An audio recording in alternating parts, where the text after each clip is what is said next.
Today we're going to keep talking about statistics from data sets. And today we are going to talk about how data varies and how we can find measures of variation.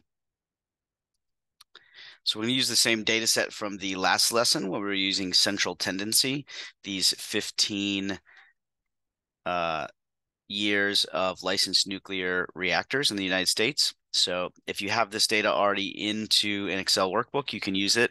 If not, you should pause here and you should put it into a new workbook page so that you can use it to calculate some measures of variation.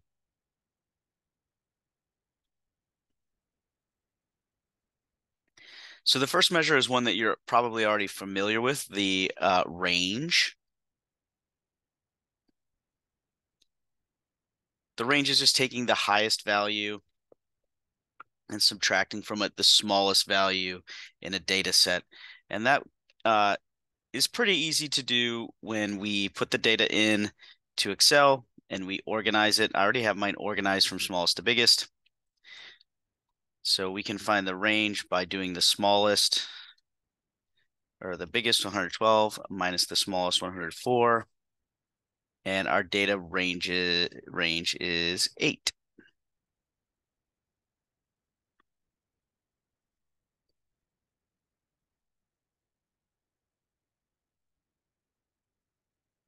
The next measure might be new to you.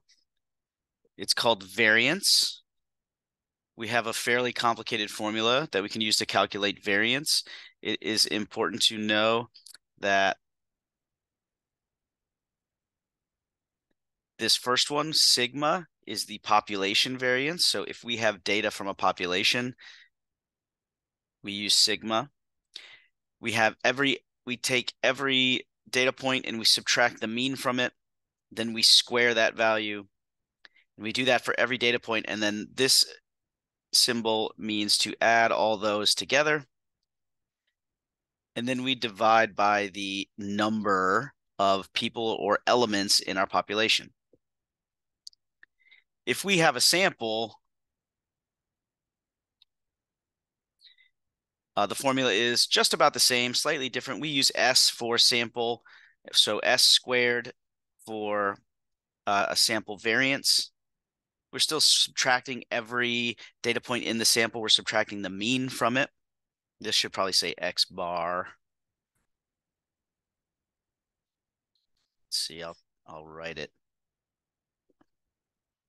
That should say X bar instead of mu. So we're taking every sample data point, subtracting the sample mean, squaring it, adding all those values together. Again, that's what that symbol means, to add. And then this time, slightly different. We're taking our sample size, lowercase n, and subtracting 1. So we don't have to do this by hand. We could do this by hand, but when we get large data sets, that will become very tedious. And so what we can do in Excel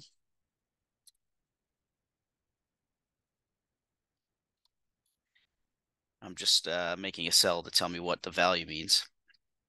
So in Excel, we can say equals, and the thing to type for variance is VAR. And then in parentheses, we are going to put all our data points we want the variance for. And that will give us our variance. You can see it's slightly bigger than the range. One thing that variance does is takes into account all of the individual data points. And so much like mean, in our previous lesson, variance is going to be highly affected by a value that is very large or very small.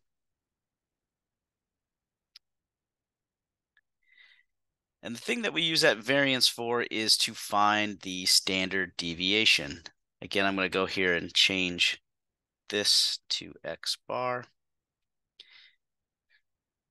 The standard deviation is the average distance that each data point is from the mean. So we find an average of all our data points, which is the mean. Our standard deviation is how far away from the mean are all of our data points on average. So we're finding an average of the distance from the average. And it is just the square root of the variation. So you can see here, if we square root our variation, we get standard deviation. Again, we can do that by hand, but that would take a long time. And so we can do one of two things. Let's see.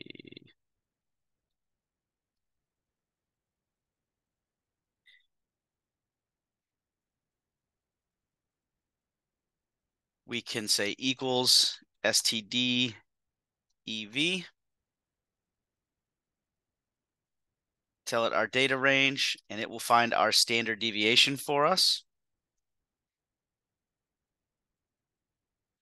The other thing we can do is we can actually, so the alternative to that is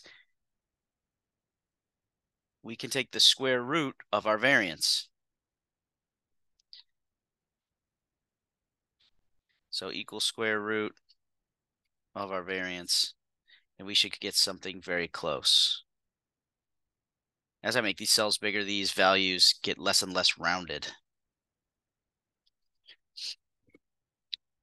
So two ways to find standard deviation. We can either use the algorithm, STDEV, or we can take the square root of the variance. So you can see all these different measures of variation are not the same value, much like when we did the measures of central tendency. Standard deviation is the measure of variation we will use most often if we can. We'll use that for symmetrical distributions. We're going to use this for symmetrical distributions.